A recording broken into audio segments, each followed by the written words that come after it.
കുറച്ച് നാളായി പഞ്ചരത്നത്തിൽ സംഭവിക്കുന്നത് എന്താന്ന് മനസ്സിലാവുന്നില്ല. വിചാരിച്ചതുപോലെ ഒന്നും നടക്കുന്നില്ല എന്ന് മാത്രമല്ല, സ്വപ്നത്തിൽ പോലും കാണാത്ത കാര്യങ്ങൾ നടക്കുകയും ചെയ്യുന്നു. എടോ, ഞാൻ വിളിച്ചു പറഞ്ഞല്ലേ, നല്ല തിരക്കായിരുന്നു. യാത്രകള് എല്ലാം അവസാനിപ്പിച്ച് തിരിച്ചു വന്നാലോന്നൊരു ആലോചിച്ചതാ. പക്ഷേ കമ്മിറ്റ്മെന്റ്സ്.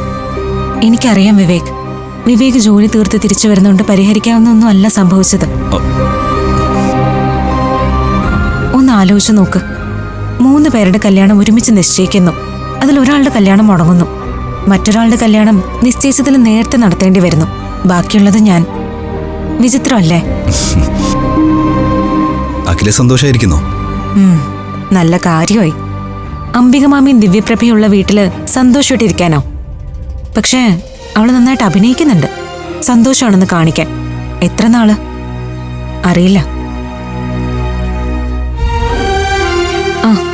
അല്ല, വിവേക് വീട്ടിലേക്ക് വരാത്ത എന്താ? വരാം.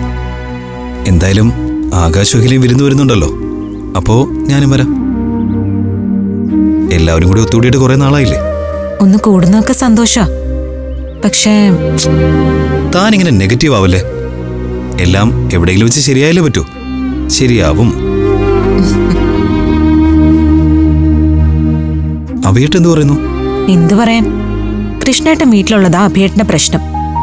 അത് ഇത്രയും നാള് അമൃതേച്ചിയും അഭിയേട്ടനും ഒളിച്ചു വെച്ചു. ഇപ്പോ കൃഷ്ണേട്ടന് ഒരു ജോലി കണ്ടുപിടിക്കാൻ എല്ലാരും നോക്കുന്നുണ്ട്. അത് നടന്നാ അഭിയേട്ടന് പ്രശ്നവും തീരും, അവരുടെ കല്യാണവും നടക്കും. നടക്കണം. ഒരുമിച്ച് തീരുമാനിച്ച കല്യാണങ്ങളില് 2 ഒരുമിച്ച് നടക്കുമല്ലോ. അത്രയും സന്തോഷം. ഞാൻ പഞ്ചരത്നത്തിലേക്ക് വരാം. എല്ലാം കലങ്ങി തെളിയുന്നു മനസ്സ് പറയുന്നു.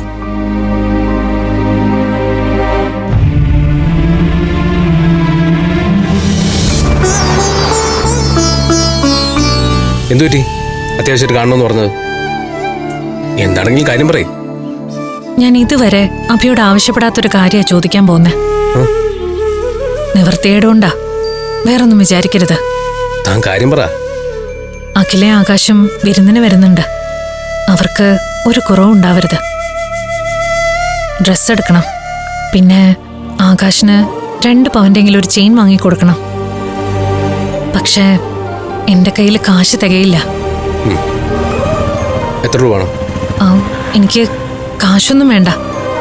പിന്നെ അഭിക്ക് പരിചയമുള്ള ജ്വല്ലറിന്ന് 1 മാസത്തെ ക്രെഡിറ്റിന് ഗോൾഡ് എടുത്ത് തരണം. മുഴുവൻ തുകയ്ക്ക് വേണ്ട, ഒരു 50,000. എനിക്ക് പരിചയമുള്ള ജ്വല്ലറി വലിയ സെലക്ഷൻ ഒന്നും ഉണ്ടാവില്ല.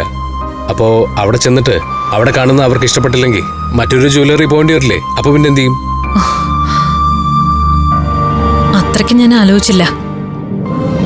ഇനി എന്ത് ചെയ്യും? ഇത് കയ്യിൽ വെച്ചോ, ആവശ്യം വന്നാൽ എടുക്കാം.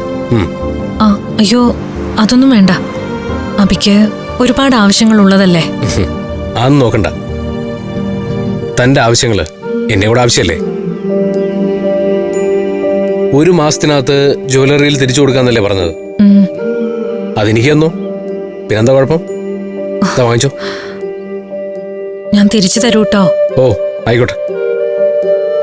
എന്റെ ആവശ്യങ്ങൾക്കെല്ലാം എപ്പോഴും അഭിയ എന്റെ ബലം.